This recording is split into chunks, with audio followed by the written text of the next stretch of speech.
الرحیم. حضرات 11ویں پارے کا خلاصہ پیش خدمت. اللہ رب العالمین نے اس پارے کی شروعات اس طریقے سے کی کہ اپنے رسول علیہ الصلوۃ والسلام کی جانب وحی کی کہ اے محمد رسول اللہ صلی اللہ علیہ وسلم، جب آپ غزوے سے واپس مدینہ جاؤ گے تو منافقین آپ کی خدمت میں اپنی وفاداری کے ثبوت پیش کریں گے، عذر پیش کریں گے، تو آپ ان کی اس وفاداری کے عذر کو ہرگز قبول نہ کریں اور کہتے نا کہ اللہ تعالیٰ نے ہمیں تمہاری حقیقتوں سے، تمہارے حالات سے واقف کر دیا ہے.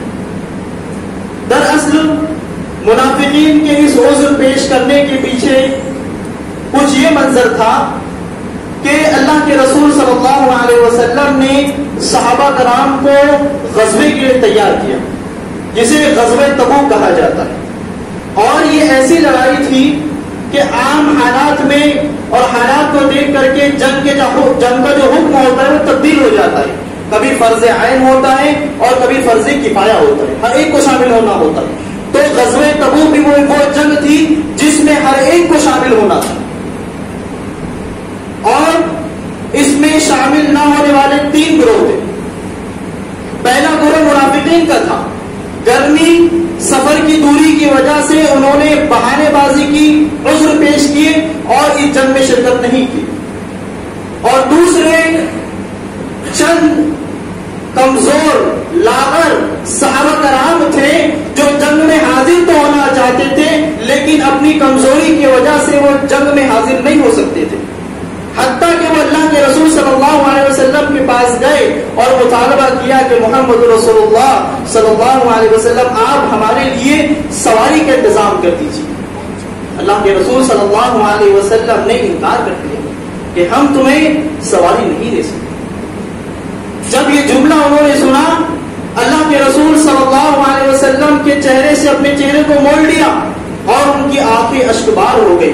اللہ نے بیان کیا کہ اللہ کے راستے میں پیسے نہ ہونے کی وجہ سے، خرچ نہ کرنے کی وجہ سے ان کے دل بھاری ہو گئے، غم سے بھر گئے اور اپنا چہرہ محمد رسول اللہ صلی اللہ علیہ وسلم سے چھپا کر رونے لگے. مفسرین نے نقطہ بیان کیا کہ اگر کوئی شخص کوئی نیک کام کرنے سے رک جائے اور اس پر اسے غم نہ ہو تو یہ اس کے کمزور ایمان کی علامت ہے. اگر کوئی شخص نماز جس سے چھوٹ جاتی کسی وجہ سے اور نماز چھوٹنے کے بعد اس کے دل میں غم نہیں پیدا ہوتا ہے، مفسرین نے کہا کہ ایسے لوگوں کو اپنے ایمان کا جائزہ لینا چاہیے. اور جن کی ایک نماز چھوٹ جائے، پریشان ہو جائے، غم ہو جائے، کھانا ایک طرف، تمام ضرورت ایک طرف، وقت ملا فوراً سے ادا کر لیتے ہیں، تو ایسے لوگوں صاحب ایمان ہے، مضبوط ایمان ہے. تو وہ صحابہ کرام ایسے بھی تھے کہ جب موقع نہیں ملا پریشان ہو گئے، رونے لگے. اور تیسرے وہ صحابہ کرام تھے جو نہ منافقین میں سے تھے اور نہ دوسرے لوگوں کی جماعت میں سے، یعنی اس ان کا کوئی قابل قبول نہیں تھا، بس سستی تساہلاً وہ جنگ میں شریک نہیں ہو سکے. اپنی قوت پر بھروسہ تھا کہ ہمارے پاس مضبوط گھوڑے ہیں، مسلمانوں کو آگے نکلنے تو ابھی ہم آرام کر لیتے ہیں، ہم آگے چل کر گھوڑے کو دوڑا کر قافلے کو پکڑ لیں گے. وہ جنگ میں شریک نہ ہو سکے. تو اللہ تعالیٰ نے جب مسلمانوں کو اس میں غلبہ دیا اور یہ جنگ اتنی خطرناک تھی جس میں 30,000 تقریباً صحابہ شریک تھے اور صحابہ کرام کے پاس بہت کم مال تھا، بہت خطرناک یہ کنڈیشن تھی، بہت ڈینجر موومنٹ صحابہ کرام کے ساتھ پیش آ رہا تھا. اللہ کے رسول اللہ رب العالمین نے قرآن حکیم میں اس پورے ماحول کو فی الساعۃ العسرہ سے تعبیر کیا ہے، یعنی خطرناک ماحول میں، خطرناک وقت سے، تنگ حالات سے اللہ تعالیٰ نے اس پورے ماحول کو تعبیر کیا ہے. کیوں اللہ نے کہا کہ بڑا تنگ وقت تھا؟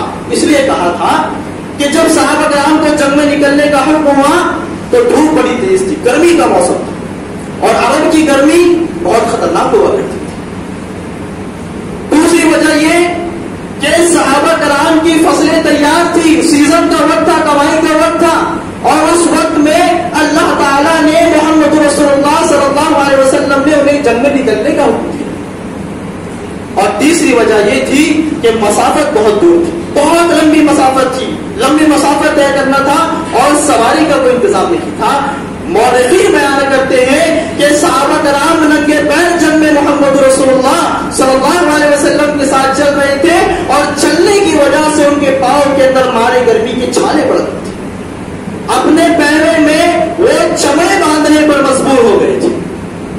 ایسی کنڈیشن جس کو اللہ تعالیٰ نے پھر ساتھ دوسرا سے تعبیر کیا ہے. تو جب مسلمان وہاں سے واپس آئے, اللہ نے فتح دی, تو منافقین اپنی وفاداری کے عذر پیش کرنے کے لیے محمد رسول اللہ صلی اللہ علیہ وسلم کے پاس آئے, جسے اللہ رب العالمین نے اس بارے کے سورہ میں بیان کیا ہے.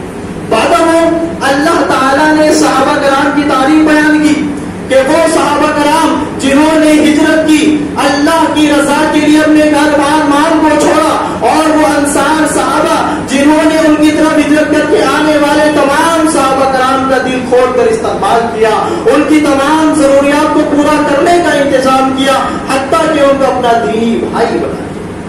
اللہ نے ان کی تعریف اس انداز میں بیان کی کہ رضی اللہ عنہ ورضوا عنہ, کہ اللہ تعالیٰ ان مہاجر و انصار صحابہ سے راضی ہو گیا, ان کی تمام نیکیاں اللہ رب العالمین نے قبول کر لی, اور اللہ تعالیٰ نے ان صحابہ کرام سے ایسی جنتوں کا وعدہ کیا ہے جس کے نیچے سے نہریں جاری اور ساری. بعدہم اللہ تعالیٰ نے فرمایا خذ من اموالہم صدقات طاہرۃ وتزکیہم بہا, کہ محمد رسول اللہ صلی اللہ علیہ وسلم تم ان کے مال میں سے حصہ لو, اور مال لے کر کے ان کو پاک کرو, ان کو صاف کرو. معلوم یہ ہوا کہ اللہ کے راستے میں مال خرچ کرنے سے, اللہ کے راستے میں پیسہ خرچ کرنے سے دلوں کی صفائی ہوتی ہے, اس لیے کہ انسان کو اپنا مال بڑا محبوب ہوتا ہے. اپنا کمایا ہوا مال اتنی آسانی سے وہ کسی کو نہیں دیتا, اس لیے کہا جاتا ہے نا کہ چمڑی چلی جائے دمڑی نہ چلے. لیکن جب ایک شخص اپنی کمائی اللہ تعالیٰ کی رضا کے لیے اللہ رب العالمین کے راستے میں خرچ کرتا ہے, تو یہ اس کے ایمان کی دلیل ہے, اس بات کی دلیل ہے کہ اس کے دل میں اللہ رب العالمین کا بڑا مقام ہے.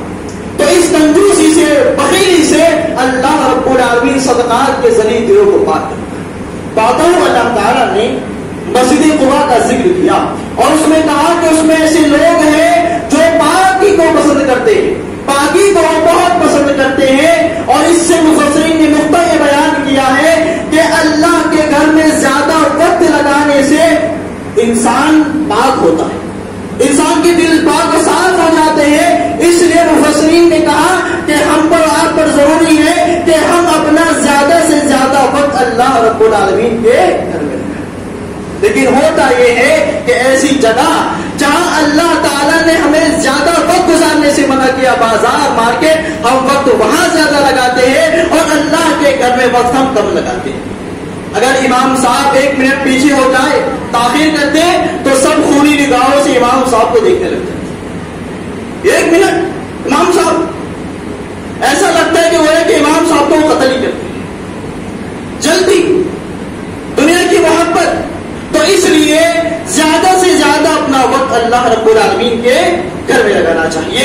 بعدہ اللہ تعالیٰ نے مسجد زرار کا ذکر کیا.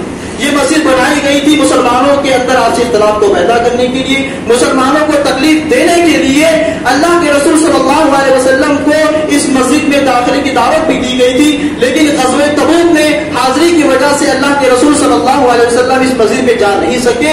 آپ نے اس کو مؤخر کر دیا کہ جنگ سے آنے کے بعد ہم اس میں حاضر ہوں گے. لیکن بعدوں اللہ کے رسول صلی اللہ علیہ وسلم تو وحی کی گئی کہ جائیے اور اس مسجد کو ختم کر دیجئے, اس لیے کہ اس مسجد کے بنانے کا مقصد مسلمانوں کو تکلیف دینا ہے. اللہ کے رسول صلی اللہ علیہ وسلم نے 2 صحابہ کرام کو بھیجا اور اس مسجد کو چلا دیا گیا. بعد اللہ تعالیٰ نے 3 صحابہ کا ذکر کیا جو جنگ سے پیچھے رہ گئے تھے. 3 صحابہ کرام, کعب بن مالک رضی اللہ تعالیٰ عنہ, ربی بن ہلال بن ربی رضی اللہ تعالیٰ عنہ, اور مرارہ بن ربی رضی اللہ تعالیٰ عنہ. ہلال, کعب اور مرارہ, یہ 3 صحابہ کرام جنگ سے پیچھے رہ گئے تھے, جن کے پاس کوئی قابل اعتراف جرم نہیں تھا یا عذر نہیں تھا. تو یہ صحابہ کرام پیچھے رہ گئے. دیکھا کہ اللہ تعالیٰ نے منافقین کے بارے میں آیتیں نازل کر دی کہ منافقوں کا کوئی عذر اللہ تعالیٰ قبول نہیں فرمائے گا. صحابہ کرام ڈر گئے کہ اگر ہم بھی اب اللہ کے رسول صلی اللہ علیہ وسلم کے پاس جا کر عذر پیش کریں تو شاید ہمارا عذر قبول نہ کیا جائے. لیکن صحابہ کرام یہ بڑے سچے تھے اپنے ایمان میں, یہ سچے تھے محمد رسول اللہ صلی اللہ علیہ وسلم کی وفاداری میں. اللہ خدمت میں گئے اور اپنا عذر پیش کر دیا کہ اللہ کے رسول ہمارے پاس کوئی ایسا عذر نہیں تھا جس سے ہم جنگ سے پیچھے رہ جائے، ہم نے اپنی سستی کاہلی کی وجہ سے اپنی جنگ میں پیچھے رہ گئے۔ اللہ کے رسول صلی اللہ علیہ وسلم کیونکہ جنگ بہت ضروری تھی، وہ حالات بہت خطرناک تھے، آپ ان سے ناراض ہو گئے، آپ نے اعلان کر دیا سماجی بائیکاٹ کا، ان صحابہ کرام سے کوئی تعلق نہ رکھا جائے۔ تقریباً 50 دن تک ان صحابہ کرام کا بائیکاٹ کیا گیا۔ 30ویں دن جب 30واں دن ہوا 50 دنوں میں سے، تو اللہ تعالیٰ نے یہ بھی حکم دے دیا کہ ان کی بیویوں سے کہہ دو کہ وہ ان سے بات نہ کریں۔ پریشان ہو گئے وہ صحابہ کرام، لیکن توبہ تھی، وفاداری تھی، پچھلے جنگوں میں شرکت کی تھی وفاداری کے ساتھ، لہذا اللہ تعالیٰ نے 50ویں دن ان کی توبہ قبول فرمائی اور اللہ تعالیٰ نے ان کو معاف فرما دیا۔ بعد اللہ تعالیٰ نے حضرت یونس علیہ السلام کا ذکر کیا کہ یونس علیہ السلام اپنی قوم سے ناراض ہو کر چلے گئے، قوم والوں نے دیکھا کہ نبی ہمارے درمیان سے چلے گئے اور نبی کا کسی قوم سے نکل جانا یہ اللہ رب العالمین کے عذاب کے آنے کی علامت ہوتی ہے۔ انہوں نے جب دیکھا اپنے تمام بچوں کو بیویوں کو لے کر میدان میں آئے اور اللہ رب العالمین سے استغفار کیا، اللہ تعالیٰ کی بارگاہ میں توبہ کی، تو اللہ تعالیٰ نے ان پر عذاب بھیج دیا تھا، لیکن ان کی سچی توبہ اور استغفار کی وجہ سے اللہ تعالیٰ نے ان سے عذاب کو ٹال دیا۔ معلوم یہ ہوا کہ توبہ استغفار اللہ تعالیٰ کی طرف رجوع کرنے کی وجہ سے آیا ہوا عذاب بھی اللہ رب العالمین لوگوں سے ٹال دیتا ہے۔ تو یہ مختصر سا خلاصہ تھا۔ اللہ رب العالمین سے دعا ہے الہ العالمین ہم سب کو ان تمام قرآن تعلیمات پر عمل کرنے کی توفیق عطا فرمائے۔ اللہ تعالیٰ ہمارے قیام کو، ہمارے روزوں کو، ہماری تلاوت کو قبول فرمائے۔ آمین۔ وآخر دعوانا الحمد للہ رب العالمین۔ والسلام علیکم ورحمۃ اللہ وبرکاتہ۔